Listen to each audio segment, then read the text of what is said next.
তোমরা কিভাবে না পড়েই 50 থেকে 60 পেতে পারো এবং তোমাদের নতুন সিলেবাস অনুযায়ী নতুন প্যাটার্ন অনুযায়ী প্রশ্ন কিভাবে থাকবে আজকের ভিডিওর মাধ্যমে A to Z জানতে পারবা। দেখো প্রথম হচ্ছে এ পার্ট। এই পার্ট থেকে 70 মার্ক থাকবে, ঠিক আছে। সো তোমাদের প্রশ্নটা প্রথমে একটা সিন থাকবে, সময় কিন্তু 3 ঘন্টায়। প্রথমে একটা সিন থাকবে অর্থাৎ পেসেজ, যেটাকে বলা হয় কি পেসেজ 1 নং এ, ঠিক আছে। এই 1 নং থেকে তোমাকে কি করতে হবে, এমসিকিউ গুলো আনসার করতে হবে। এমসিকিউ কয়টা? এমসিকিউ থাকবে 60টা, প্রতিটাতে হচ্ছে 1 মার্ক করে, ঠিক আছে। তাহলে তোমাকে একটা টেকনিক শিখিয়ে দেয়, দ্বারা হচ্ছে দুর্বল স্টুডেন্ট একদম, তোমরা যদি এই এমসিকিউ না পারো, মানে 1 নং যদি এমসিকিউ তুমি না পারো, আমি টেকনিক বলে দিব, তাহলে কি করবা, যেটা মানে প্রথমেই হচ্ছে এই যে 1 নাম্বার যেটা আছে এগুলো সবগুলো উত্তর করে আসবা। যদি না পারো আর কি, সর্বশেষ পন্থা, ঠিক আছে, সর্বশেষ সিদ্ধান্ত এটা।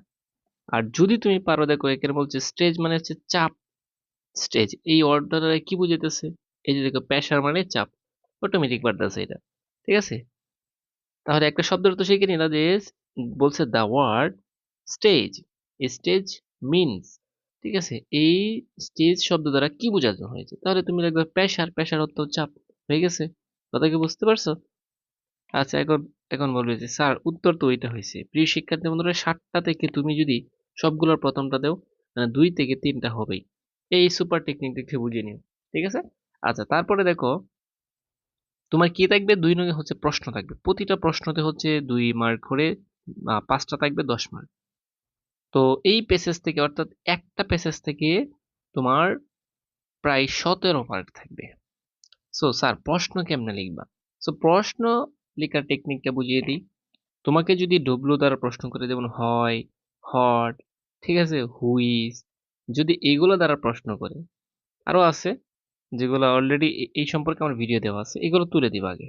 এই যে প্রশ্ন থেকে আগে এগুলো তুলে দিতে হবে। তো এগুলা তুলে দিয়ে এগুলোর পর ডু ডাজ ডিড থাকলে, অর্থাৎ একটা টেকনিকে তুমি, আমার একটা ভিডিও দেওয়া আছে, তুমি চাইলে একটু 1 নং কিভাবে আনসার করবা ইংরেজি প্রথম পত্র, 2 নং কিভাবে আনসার করবার প্রশ্ন, তুমি যদি দেখো তাহলে এটা হবে, ঠিক আছে। তার মানে তুমি যদি এখান থেকে, আমি একটু দেখাচ্ছি, তুমি যদি এই 7 থেকে যদি, ধরো আমি 3 ধরে নিলাম, 3 পাবা। আর এইটা যদি সুন্দর করে লিখতে পারো, কমপক্ষে তুমি 5 পাবাই, সাজিয়ে গুজিয়ে যদি লিখতে পারো। সো 3 নাম্বার কি থাকবে, 3 নাম্বার আরেকটা প্যাসেজ থাকবে। সো এই প্যাসেজ থেকে তোমাকে কি লিখতে হবে, এই প্যাসেজ থেকে তোমাকে লিখতে হবে যেটা, কিছু প্রশ্ন লিখতে হবে। কথা বুঝছো? কিছু, এই যে দেখো 3 নাম্বার এটা। সো 3 নাম্বারে একটা ফিল ইন দ্য গ্যাপস, শুধু উত্তরগুলো লিখতে হবে। সো এখানে তুমি লিখবে যে বি, তারপর সি, ডি, ই, জাস্ট উত্তরটা লিখলে হবে। কথা বুঝছো? তাহলে এখান থেকে এই প্যাসেজ থেকে দেখে দেখে উত্তরগুলা লিখলেই হবে। তারপর 4 নং সেম ভাবে আরেকটা প্যাসেজ থাকবে, 4 নম্বর আরেকটা প্যাসেজ থাকবে, এই প্যাসেজ থেকে এই টেবিলটা লিখতে হবে। স্যার এই টেবিল তো আমি পারি না। এই টেবিলটা খুবই সহজ, খুবই সহজ। শুধু এখান থেকে বিভিন্ন সাল যদি বসিয়ে দেও, বিভিন্ন সময় যদি বসিয়ে দেও, বিভিন্ন ঘটনা বসিয়ে দেও, এই প্যাসেজ দেখে দেখি, ঠিক আছে। তাহলে তুমি যদি এটা, আচ্ছা এখান থেকে আমি ধরে নিলাম তুমি 2 পাইছো, মানে 2 পাবা। হুম। আর এখান থেকেও আমি ধরে নিলাম যে 5 এটা কিন্তু 5, ওইখানেও 5, এখানেও কিন্তু 5 মার্ক। তাহলে আমি ওইটা থেকেও ধরে নিলাম তুমি হচ্ছে 2 পাইলা। মানে তুমি যদি আনসার করতে পারো তাহলে কিন্তু নাম্বার পারবো। তো এখন দেখো সামারি, 5 নং হচ্ছে সামারি, সামারিতে হচ্ছে 10 মার্ক। 10-এর মধ্যে তুমি 8 থেকে 7 পাবাই, শুধু একটা সুপার টেকনিক দেবো তোমাকে। সো আমি এখানে ধরে নিলাম তুমি 7 পাইছো। কোথায় থেকে? সামারি থেকে। পর আরেকটা ম্যাচিং থাকে, এই ম্যাচিংটা কিন্তু মানে অনেকে পারবা না। কারণ কি জানো, এই ম্যাচিং, এই ম্যাচিং এ তোমার কি থাকবে জানো, এই ম্যাচিং এ প্রচুর শব্দ জানা থাকতে হবে। তাহলে এইটা থেকে তুমি ধরো, আমি একটা টেকনিক শিখিয়ে দিলে, তুমি ধরো 1 পাইলা বা 2 পাইলা, 1 অথবা 2, এর এর চেয়ে বেশি পাইবা না। সো তারপর হচ্ছে রিয়ারেন্স, এটাতে কিন্তু 8 মার্ক পাওয়া সম্ভব যদি তোমার কমন পড়ে যায়। সো আমি একটা সুপার টেকনিক এবং সাজেশন দিয়ে দিই। তোমরা হচ্ছে যদি অল বোর্ড গুলা পড়ো, হ্যাঁ অল বোর্ডের গুলো যদি প্র্যাকটিস করো, তাহলে না, ঠিক আছে। অথবা আরেকটা টেকনিক বলে, এখানে শুরুতে যদি অন ডে অথবা অন সাপনের টাইম পাও, এটাই 1 নম্বরে হবে। তাহলে এই যে অন ডে হবে, অন ডে অথবা অন সাপনের টাইম। সো এরপরে 8 নম্বরে কি থাকবে, 8 আর 9 কেউ আনসার করতে পারবে না, যেহেতু নতুন সিলেবাসে এই দুইটা যুক্ত হয়েছে, তোমাদের 8 নং এবং 9 নং নতুন সিলেবাসে যুক্ত হয়েছে 26 ব্যাচের জন্য। সো 26 ব্যাচের জন্য তোমাকে যেটা করতে হবে, কি বলছে যে গল্প থেকে, স্যার এটা তো পারি না, এটা তো 10 মার্ক, অনেকে এটা পারবা না। সো গল্প থেকে তোমাকে প্রশ্নের উত্তর লিখতে হবে, আনসার করতে হবে। প্রশ্ন দেওয়া আছে, এখন প্রশ্ন যে দেওয়া আছে এখানে উদ্দীপক কিছুই দেওয়া নাই, যারা গল্প না পারবে তারা আনসার করতে পারবে না। আর এখানে 8টা দেওয়া থাকবে, তোমাদের যে কোনো 5টা লিখলে হবে। আচ্ছা, এটা থাকবে গল্প থেকে, আর এটা হচ্ছে কবিতা থেকে।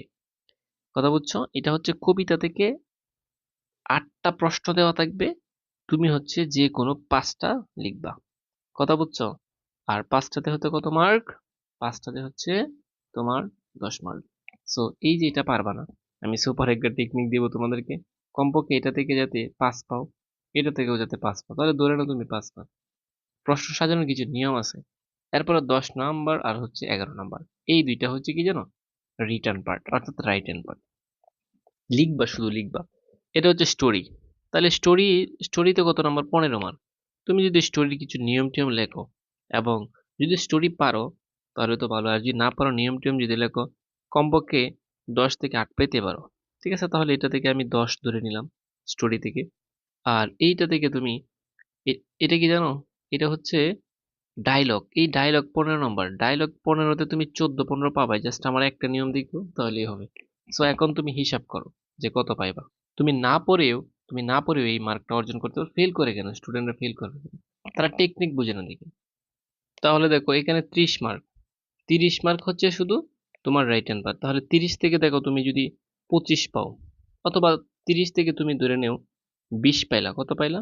20। আমি আরো কম ধরে নিলাম, 10 20 পাইলা।